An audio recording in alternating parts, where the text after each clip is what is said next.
Welcome to the Global Business Forum. We have an extraordinary group of government and business leaders from around the world, and I would like to have a special thanks to the international partners who helped bring it all together. Their names are listed on the screens around you.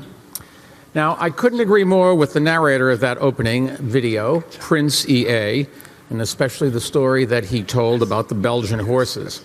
We can accomplish so much more working together than apart, and there is no other week of the year when we have a better opportunity to do that than the UN General Assembly Week. UNGA Week brings world leaders together in one place to promote peace and tackle common challenges, and I'm honored to support that work as the Secretary General's Special Envoy for Climate Action. But the private sector also has an important role to play in many of the challenges that world leaders are here in New York to address. This forum is designed to give business leaders a seat at the table, including on an issue where the UN doesn't have much formal role, and that is trade. And I want to thank all of you for making this event a priority during what I know is a very busy week for all of you. This forum grew out of a conference that Bloomberg Philanthropies hosted a few years ago with the Obama administration called the U.S. African Business Forum. That forum, like this one, included heads of states and leaders of major businesses, and it was so successful at spurring talk on trade and investment that we decided to make it a global event.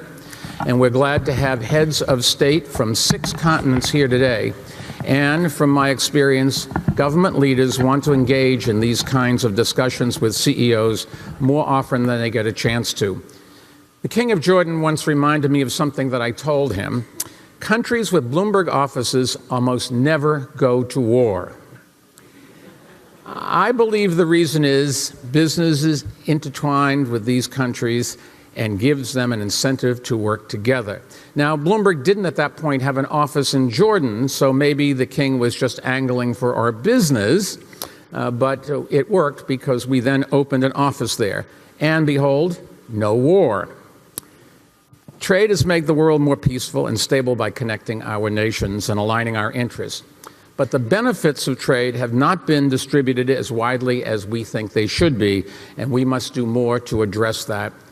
The challenge facing all nations is, how do we promote economic growth that is inclusive, sustainable, and fair, and that addresses people's real fears about the future? As you will hear a little later from my friend Tom Friedman, the New York Times columnist, say, quote, "The best way to manage the ups and downs of trade is to strengthen your floors, not raise your walls or build ceilings." Now, I think he's absolutely right. And today's a chance to begin putting some of those floorboards down, because building floors requires leadership from both the public and private sectors. By working together, we can do more to reduce poverty and improve public health. We can do more to protect the environment and promote equal opportunity for women. We can do more to connect people with new skills to succeed in an economy that is being transformed by new technology. Later today, directly following the conclusion of the Global Business Forum, the One Planet Summit will take place right here in this room. This summit was created by President Emmanuel Macron of France as a way to accelerate our progress on climate change. Bloomberg Philanthropies has been glad to work with his team to bring it together, along with the UN Secretary General Antonio Guterres and World Bank President Jim Kim. So this is a day full of potential.